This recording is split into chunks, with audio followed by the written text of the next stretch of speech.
मैं सेल्फ अनुज कुमार मिश्रा, मैं आप सभी का स्वागत करता हूँ फिजिक्स क्लास में। स्टूडेंट, अब चलिए स्टार्ट करते हैं हम लोग का नेक्स्ट टॉपिक। और नेक्स्ट आएगा रिलेशन बिटवीन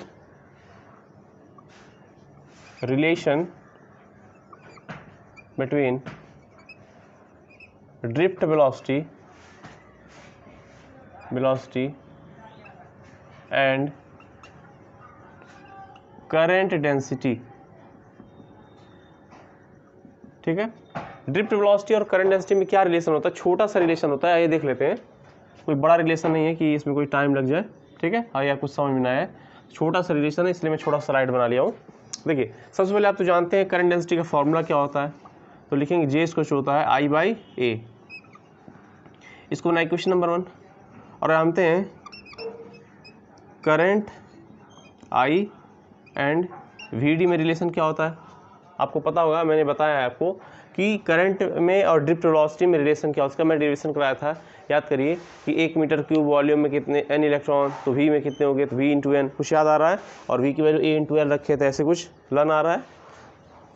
अच्छा, चलिए करते हैं। वो रिलेशन क्या था? वो रिलेशन था I is equals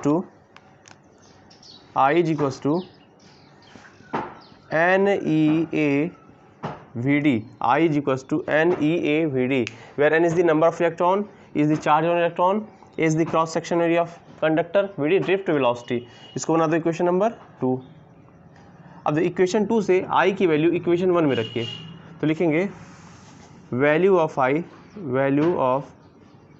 I putting in equation 1 from 2 से रखिए तो क्या हो जाएगा, होगा J is equals to I की वैल्यू है NEA VD डिवाइड बाई क्या है, A है, ये लिख लो।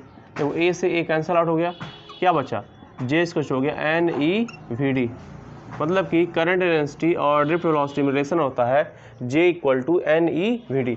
आपसे 1-2 मार्क्स का पूछ सकते हैं एग्जामिनर कि बता दीजिए, क्वेश्चन दे देगा कि ड्रिफ्ट वेलोसिटी दे देगा आपको और पर यूनिट वॉल्यूम में कितना इलेक्ट्रॉन वो दे देगा, कहेगा करंट डेंसिटी बताइए, तो तुम कहोगे इससे कैसे निकाल सकते हैं। तो आपको ये सब रिलेशन तैयार करने होंगे, इन सब रिलेशन को तैयार कर लो, किसमें क्या क्या रिलेशन है। ठीक है, तो ये रहा रिलेशन, और अपनी कॉपी में छोटी स्लाइड में लिख सकते हो, कोई दिक्कत नहीं, इसको आराम से कर लो। फिर अपना टॉपिक रेजिस्टेंस स्टार्ट करते हैं, आज का जो स्पेशल टॉपिक है। चलिए नोट कर लीजिए इसको। तो चलिए अभी स्टार्ट करते हैं। रेजिस्टेंस क्या है? एक्चुअली आज लाइट की इंटेंसिटी थोड़ी कम है, क्योंकि आज बारिश का मौसम है, इसलिए थोड़ा सा यहाँ पे जो बना हुआ मौसम वो क्या है, बहुत ही ख़राब है। तो कोई बात नहीं, मैनेज कर सकते हैं, कोई दिक्कत नहीं है। चलिए बात करते हैं रेजिस्टेंस। ठीक है, रेजिस्टेंस होता क्या है, मैं कोशिश करूँ कि आपको डिटेल में ही बताया। ठीक है, देखिए ये रहा कंडक्टर, ये क्या है, कंडक्टर, ये क्या है, कंडक्टर है। इसमें देखिए इलेक्ट्रॉन भरे हुए फ्री। तो आपको बताओ, कोई भी मेटल हुआ उसमें इलेक्ट्रॉन होते हैं फ्री, लेकिन जहाँ कहीं फ़ायदा होता है वहाँ नुकसान भी होता है। तो फ़ायदा यहाँ ऐसे है कि यहाँ पे फ्री इलेक्ट्रॉन है करंट के लिए, नुकसान ऐसे है कि ये इलेक्ट्रॉन आया कहाँ से, एटम से आया है, और एटम के अंदर न्यूक्लियस है कि नहीं, तो वो आपके लिए नुकसान कैसे करेगा। अब देखिए इलेक्ट्रॉन तो निकल चुका है एटम से, तो बचा न्यूक्लियस यहाँ पड़ा रह जाएगा, वो तो आप बाहर निकाल नहीं रहे थे, ऐसे कहीं ना कहीं ऐसे बीच में ऐसे पड़ा रहता है। ठीक है, ऐसे पड़ा रहेगा। अच्छा, इसको क्या बोलते हैं, इसको कार्नेल्स बोलते हैं। क्या बोलते हैं, कार्नेल्स। मैं ऑलरेडी बता चुका हूँ आपको, फिर से बता रहा हूँ, कार्नेल्स बोलते हैं। क्या बोलते हैं, कार्नेल्स पॉजिटिव नेचर के होते हैं, ये रेजिस्टेंस का काम करते हैं। अब रेजिस्टेंस क्या है, जैसे कि मान लो ये आपका रोड है, एक आराम से चल रहे थे इस रोड पे, सुनिए ये आपका रोड है, एकदम मज़े से चल रहे थे यहाँ पे आराम से, कोई दिक्कत नहीं है, इस रोड पे मज़े सब लोग चल रहे थे। हुआ क्या, रास्ते में आ गया स्पीड ब्रेकर, ये वाला। ठीक है, तो जो अभी मान लीजिए आपका स्पीड जो बना हुआ है मज़ा वाला, मान लीजिए आप 100 किलोमीटर पर आवर की स्पीड चल रहे, मज़े से सब लोग चल रहे एक रोड पे दबा के। हुआ क्या, जब बीच में आए स्पीड ब्रेकर, तो या तो अपने गाड़ी का स्पीड कम कर लो, तब आराम से बच के जा पाओगे, या तो धीरे धीरे चलो तब चले आ पाओगे। तो देखो दोनों कंडीशन में तुम्हारा लॉस ही है। अगर तुमने तेज पे ही निकाल दिया तो उधर जाओगे टूट फूट जाओगे। अच्छा अगर धीरे तुमने चला तो धीरे चलोगे तो थोड़ा टाइम लगेगा तुमको पहुंचने में। तो तुमने चला, यहाँ से चलना शुरू किया, चल रहे हो, तो मिराज वाला क्या है कि तुम्हारी स्पीड को इस स्पीड ब्रेकर ने क्या कर दिया, कम कर दिया। इसको क्या बोलेंगे, स्पीड ब्रेकर, स्पीड ब्रेकर। तो इस स्पीड ब्रेकर ने आपकी स्पीड को ये कम कर दिया। तो मिराज वाला कि जब इस रिजल्टेंट आप स्पीड देखोगे अपना, जो इधर निकलोगे, तो आपका 100 किलोमीटर क्या रहेगा, थोड़ा कम हो जाएगा, मान लो 90 हो जाता है या 50 हो जाता है। यानी कि मिला जुला के जो यहाँ स्पीड तुम्हारा रिजल्टेंट होगा वो थोड़ा पहले कंपेरिजन में कम होगा। तो ये आपका स्पीड कम हुआ, आपका नुकसान हुआ, हुआ कि नहीं हुआ? हुआ भाई, बिल्कुल हुआ। 10 किलोमीटर स्पीड तुम्हारा कम हो गया। तो ये कम कहाँ हो रहा है, क्योंकि स्पीड ब्रेकर है, और स्पीड ब्रेकर क्या कर रहा है, एक तरह का रेजिस्टेंस की काम कर रहा है। ठीक है, एक तरह क्या कर रहा है, आपको यहाँ जाने से रोक रहा है इस स्पीड से। तो रोकने वाला काम जो करता है, ठीक है, उसको क्या बोलते हैं, रेजिस्टेंस बोलते हैं। ठीक है, जो आपके फ्लो में डिस्टर्बेंस क्रिएट करे वही आपके लिए जनरल लैंग्वेज बोले तो रेजिस्टेंस है। Resistance is just a disturbance. ठीक है, क्या एक डिस्टर्बेंस है जो आपकी स्पीड को क्या करता है, खराब कर देता है। ठीक उसी तरह कंडक्टर्स में होता है। कंडक्टर्स में बहुत अधिक क्या भरे रहते हैं, फ्री इलेक्ट्रॉन। जब ये चलते हैं, देखिए क्या है, आराम से चल रहे हैं, कोई दिक्कत नहीं, चलते, लेकिन जब इनके रास्ते में क्या पड़ते, कार्नल्स, तो अब देखिए जो करंट बनता है, आप जानते हैं करंट का डिफिनेशन क्या होता है, ध्यान दीजिए, the rate of flow of charge in certain या particular direction is called current. यानी कि करंट को रेट से मतलब है, यानी आपके चार्ज के चलने का रेट क्या है। मान लो एक जगह आपका कंडक्टर ये है, ठीक है, और एक कंडक्टर ये है, इसका मैं क्रॉस सेक्शन एरिया लेता हूँ और इसका भी क्रॉस सेक्शन एरिया लेता हूँ। तो यहाँ देखिए मैं कहता हूँ यहाँ पे 1 सेकंड में, यहाँ पे 1 सेकंड में 50 इलेक्ट्रॉन पार हो रहे हैं। ठीक है, और यहाँ पे 1 मिनट में 50 इलेक्ट्रॉन पार हो रहे हैं, 50 इलेक्ट्रॉन। तो करंट कहाँ पे अधिक बनेगा, तो करंट वहीं पे अधिक बनेगा जहाँ पे टाइम कम लिया जा रहा है। ठीक है, चार्ज का फॉर्मूला निकालो, चाहे करंट का क्या होता है, I/Q/T। जहाँ टाइम कम लगे वहाँ करंट ज़्यादा होगा, इनवर्सली प्रोपोर्शनल का रिलेशन। तो करंट को रेट से मतलब है, the rate of flow of charge in certain direction is called current. Current को रेट से मतलब है। तो यहाँ पे देखिए, यहाँ पे आपका रेट क्या है, इनके कंपेरिजन में आपका रेट ज़्यादा है। आप 1 सेकंड में जा रहे हो 50, यहाँ 1 मिनट में जा रहा है 50, तो इसका जो रेट है इसके कंपेरिजन में कम है। तो यहाँ पे करंट भी क्या बनेगा, कम बनेगा। तो यही है, करंट को रेट से मतलब है। तो आइए यहाँ रेजिस्टेंस जब हो रहा है, देखिए रेजिस्टेंस जब प्रोड्यूस हो रहा है किसी कंडक्टर में, तो करंट की ये रेट को कम कर देता है। यानी कि अगर मैं यहाँ पे क्या ले लूँ, एक क्रॉस सेक्शन एरिया ले लूँ, तो एक पर्टिकुलर क्रॉस सेक्शन एरिया से जब पास करेंगे इलेक्ट्रॉन, उसके पहले जब यहाँ पे कोई कार्नल्स नहीं थे तो रेट इनका क्या था, बहुत ही फास्ट था, क्योंकि इसको रोकने वाला कोई नहीं था। लेकिन जैसे ही बीच में क्या आ गया, कार्नल्स आ गया, ये इलेक्ट्रॉन के रेट यानी कि इलेक्ट्रॉन की स्पीड को कम कर दिया। और जब स्पीड कम होगा तो इलेक्ट्रॉन के पास करने का रेट भी एक पर्टिकुलर क्रॉस सेक्शन एरिया से कम हो जाएगा, और रिजल्टेंट आपको करंट में क्या मिलेगा, कम मिलेगा। ठीक है, अब क्वेश्चन उठता है कि यार रेजिस्टेंस फायदेमंद है हमारे लिए कि नुकसानदायक है। तो देखिए रेजिस्टेंस अपने अपने जगह सही है। कहीं अगर हमको अधिक करंट की ज़रूरत है तो वहाँ हमको करंट कम मिल रहा है, तो हमारे लिए नुकसान का काम कर रहा है। बट कहीं हमको कम करंट की ज़रूरत है और वहाँ पे आपके सर्किट में अधिक करंट चला जा रहा है, तो फॉल्टिंग का केस आ जाएगा, तो वहाँ रेजिस्टेंस हमारे लिए फ़ायदेमंद है। करंट वहाँ कम करेगा तो वहाँ फ़ायदेमंद है। लेकिन मिला जुला के काम तो इसका है कम करना, लेकिन हमारी ज़रूरत क्या है, हम करंट ज़्यादा चाहते हैं कि कम चाहते हैं। अगर हम ज़्यादा चाहते हैं तो रेजिस्टेंस हमारे लिए नुकसानदायक का काम कर रहा है, यानी कि हमारा काम ख़राब कर रहा है। लेकिन हम चाहते हैं करंट कम आए, और तो रेजिस्टेंस क्या करेगा, ये हमारे लिए फ़ायदेमंद का काम करेगा, यानी कि उस सर्किट में ज़्यादा अमाउंट ऑफ करंट नहीं पास होने देगा। तो एक तरह जानिए, resistance is nothing just a obstruction. क्या है, एक ऑब्स्ट्रक्शन है, एक रुकावट है in the flow of current. ठीक है, तो रेजिस्टेंस क्या है, रेजिस्टेंस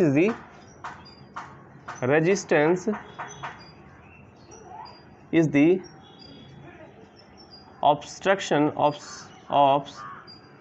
obstruction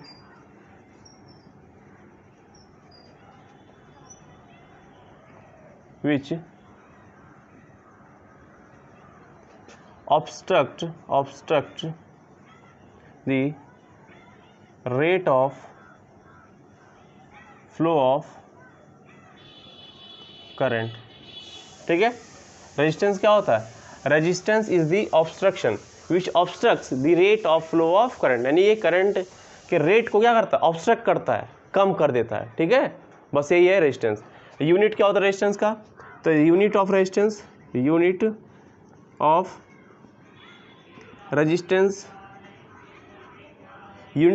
इज ओम। क्या है?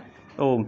और इसको दिखाते हैं ऐसे, एक ग्रीक लैंग्वेज हेडफोन जैसा होता है, ऐसे दिखाते हैं ओम। ठीक है, रेजिस्टेंस भी आपको आ गया होगा। रेजिस्टेंस कुछ नहीं, एक तरह का रुकावट होता है जो फ्लो में क्या करे? रुकावट डाल दे। ठीक है, रेट में क्या करे?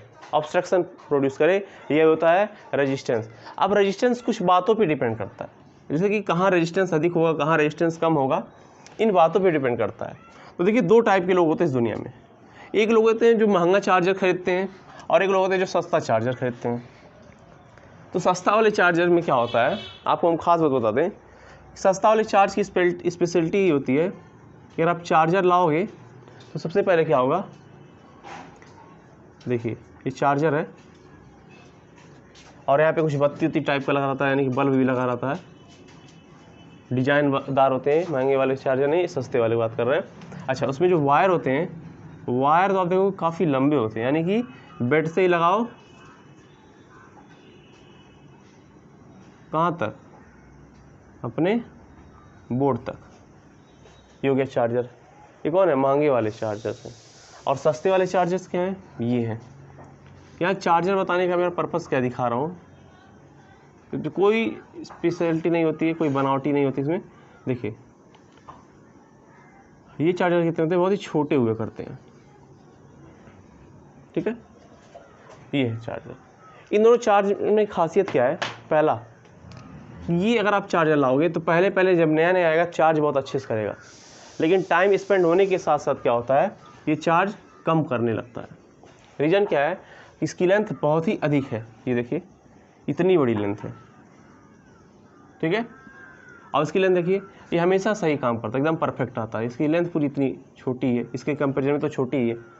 अच्छा, दूसरी बात, इसका जो लेंथ है ये तो बड़ी हो गई, लेकिन इसका जो ब्रीथ है वो क्या है? थोड़ा पतला है। ये यहाँ पतला है, लेकिन ये देखिए ये मोटा वाला है। ठीक है, ध्यान समझिए। तो ये लेंथ बहुत ही अधिक होने की वजह से इलेक्ट्रॉन को देखिए यहाँ से लेके यहाँ तक चलने में बहुत ही ऑब्स्ट्रक्शन को झेलना पड़ता है। यहाँ से बहुत लड़ते भिड़ते आएगा, तो यहाँ पे ऑब्स्ट्रक्शन बहुत इसको झेलना पड़ेगा, तब तो जाके आपका करंट बनेगा, तभी तो चार्जिंग कम होता है। लेकिन यहाँ पे क्या होता है, इलेक्ट्रॉन निकला, एक दो ऑब्स्ट्रक्शन आया, पहुँच गया, फ़ोन चार्ज हो गया जल्दी। तो यानी कि जो रेजिस्टेंस है, ऑब्स्ट्रक्शन है, वो डायरेक्टली प्रोपोर्शनल है लेंथ के। इक्वेशन नंबर 1, अगर आप लेंथ बढ़ा दो तो ऑब्स्ट्रक्शन भी क्या होगा? बढ़ेगा। यानी कि ऑब्स्ट्रक्शन तो रास्ते में भरा ही हुआ है, तो जितना बड़ा लेंथ उतना ऑब्स्ट्रक्शन। दूसरी बात, यहाँ देखो क्या हो रहा है, इसकी जो एरिया है वो क्या है? पतली है, यानी कि कम है, तो यहाँ पे रेजिस्टेंस क्या हो रहा है? बहुत ज़्यादा लग रहा है। अब पूछो कैसे? ये कैसे? कहाँ कहीं रेजिस्टेंस क्या है? अगर देखिए यहाँ पे एक जगह ये है, एक वायर ये है, ठीक है, और एक वायर ये है। ठीक है, अगर मैं इसका एक क्रॉस सेक्शन ले लूँ और इसका एक क्रॉस सेक्शन ले लूँ, तो मान लीजिए यहाँ पे कहीं बैठा हुआ कार्नेल, तो यहाँ से इलेक्ट्रॉन आपका जा रहा है। ठीक है, तो यहाँ पे देखिए आपका 3 इलेक्ट्रॉन पास कर पा रहा है, लेकिन मान लीजिए यहाँ पे क्या है, कार्नेल एक बैठा हुआ है, तो 1 2 3 4 5 6 7 8 कई सारे इलेक्ट्रॉन पास कर सकते हैं। यानी अगर आपका एरिया क्या है? बड़ा है, तो वहाँ आपको रेजिस्टेंस कम से कम देखने को मिलेगा। लेकिन यहाँ पे देखिए एरिया पतला है, यानी कम है, तो रेजिस्टेंस ज़्यादा मिल रहा है, क्योंकि यहाँ पे करंट की वैल्यू कम मिल रही है, यहाँ करंट हमको ज़्यादा मिल रहा है। तो रेजिस्टेंस क्या है? वो एरिया के इन्वर्सली प्रोपोर्शनल है। यानी कि अगर लेंथ बढ़ा दो तो इलेक्ट्रॉन को चलने के लिए एक लंबा लेंथ चलना पड़ेगा, उस लंबे लेंथ में बताने कितने बार लड़ना पड़े, तो उसका स्पीड कम रहेगा, तो नेट करंट भी कम आएगा। यहाँ पे उसको थोड़ा ही 1-2 ऑब्स्ट्रक्शन मिलता है, आराम से पहुँच जाता है अपने टारगेट तक। दूसरी बात, अगर हम पतला लेते हैं तो पतले में क्या होता है कि अगर मान लीजिए कहीं कार्नेल आ गया तो इलेक्ट्रॉन पास करने में थोड़ा मुश्किल करेगा, तो 1 2 3 इलेक्ट्रॉन पास करने देगा। लेकिन यहाँ पे क्या है, अगर एक कार्नेल आ गया ना, उतना ही कार्नेल, तो इतना ये मोटा रहता है कि अगर मान लीजिए इलेक्ट्रॉन यहाँ से पास कर जाए तो भी आपका रिजल्टेंट करंट इनके कंपेरिजन में अधिक मिलेगा। तो जो रेजिस्टेंस है वो लेंथ पे भी डिपेंड करता है और क्रॉस सेक्शन एरिया पे डिपेंड करता है। तो आप इस इक्वेशन 1 और इक्वेशन 2 से देखिए, अगर आप लेंथ बढ़ा दो तो रेजिस्टेंस क्या हो जाएगा, बढ़ जाएगा। अच्छा, दूसरी बात, अगर आप एरिया बढ़ा दो तो रेजिस्टेंस कम हो जाएगा। तो इक्वेशन 1 और 2 को मिलाओगे क्या बनता है, R directly proportional L by A, ठीक है, R directly proportional to L by A, या कि यहाँ लिख सकते हो R directly proportional to L by A. R इसको क्या हो जाएगा, एक कांस्टेंट यहाँ पे आता है जिसको बोलते हैं रेजिस्टिविटी, या लगा दो रो, इसको बोलते हैं रो, रोने वाला रो नहीं, एक रो लैंग्वेज है रो, ठीक है। रो क्या है, रो बोलते हैं रेजिस्टिविटी, क्या बोलते हैं रेजिस्टिविटी। L क्या है, length of conductor, length of conductor. A क्या है, एरिया, एरिया ऑफ कंडक्टर, ठीक है। रेजिस्टिविटी क्या होता है, रेजिस्टिविटी एक मटेरियल की प्रॉपर्टी होती है, ठीक है। मान लीजिए मैं हूँ, मैं अगर लंबा हो गया तो भी मेरे नाम अनुज से सब जानेंगे, मैं मोटा हो गया तो भी मेरे नाम अनुज से मुझे जानेंगे, मैं चिन्नू हो गया तो भी अनुज के नाम से जानेंगे, चाहे मुन्नू हो गया तो भी अनुज के नाम से जानेंगे। मतलब क्या है कि मैं मोटा हूँ, पतला हूँ, चपटा हूँ, गोरा हूँ, काला हूँ, ठीक है, मेरा नाम अनुज ही रहेगा। तो मेरा जो नेम है अनुज, ये क्या है, मेरी प्रॉपर्टी है। उसी तरह किसी भी मटेरियल की क्या होती है, एक प्रॉपर्टी होती है, उसको क्या बोलते हैं, रजिस्टिविटी। ये रजिस्टिविटी किसी और बात पे डिपेंड नहीं करती, तुम्हारा लेंथ कितना है, तुम्हारा एरिया कितना है, इस बात पे डिपेंड नहीं करती। रजिस्टिविटी क्या है, इसको मैं रफ कर रहा हूँ इस फनी से चार्जर को, क्योंकि इसकी कोई ज़रूरत नहीं मुझे, लोकल कंपनी वाले चार्जर की। इस इक्वेशन को चाहो तो मैं कहाँ लिख दूँ, अगर आप लोग चाहिए तो यहाँ लिख देते हैं, यहाँ लिख दें क्या, इधर देखिए, इधर लिख दें। जो R होता है डायरेक्टली प्रोपोर्शनल L के होता है इक्वेशन नंबर 1, R 1/A होता है इक्वेशन नंबर 2, ठीक है। दोनों मिलाए हैं, L/A बना है, R इसको क्या आ गया, रो L/A, ठीक है। रजिस्टिविटी के बारे में बताना चाहेंगे, रजिस्टिविटी, रजिस्टिविटी, रजिस्टिविटी, रजिस्टिविटी क्या है, it is the property of material, it is the property of material, एक प्रॉपर्टी की मटेरियल है, ठीक है। अगर आप किसी भी कंडक्टर का जो लेंथ कितना कर दो, 1 मीटर कर दो, कितना कर दो, लेंथ 1 मीटर कर दो, और cross section area 1 metre square कर दो, तो अगर यहाँ वैल्यू रखो तो क्या हो जाएगा, R equal to rho L कितना 1/1, यानी कि R किसके आ गया, रो की इक्वल आ गया। तो आप बता सकते हो अगर किसी कंडक्टर का लेंथ 1 मीटर हो और cross section area 1 metre square हो तो उसका रेजिस्टेंस क्या होगा, रेजिस्टिविटी हो जाएगा। ऐसे डिफाइन कर सकते हो बनाने के लिए, लेकिन इसका कोई सेंस नहीं है, ठीक है, लेकिन कोई बात नहीं, कर दो, कोई दिक्कत नहीं। अब डिफिनीशन तो डिफिनीशन होता है, बट मेरे कहने मतलब क्या कॉन्सेप्ट यहाँ पे है, कॉन्सेप्ट ये है कि it is the property of material, ये लेंथ पे, शेप पे, साइज पे, किसी पे डिपेंड नहीं करता। तो इसको अपनी कॉपी में नोट करो, लेंथ के बारे में, साइज के बारे में, एरिया के बारे में सब कुछ छाप डालो, रेजिस्टेंस के बारे में उसका यूनिट लिख डालो, ठीक है। उसके बाद फिर हम आगे कंटिन्यू करते हैं।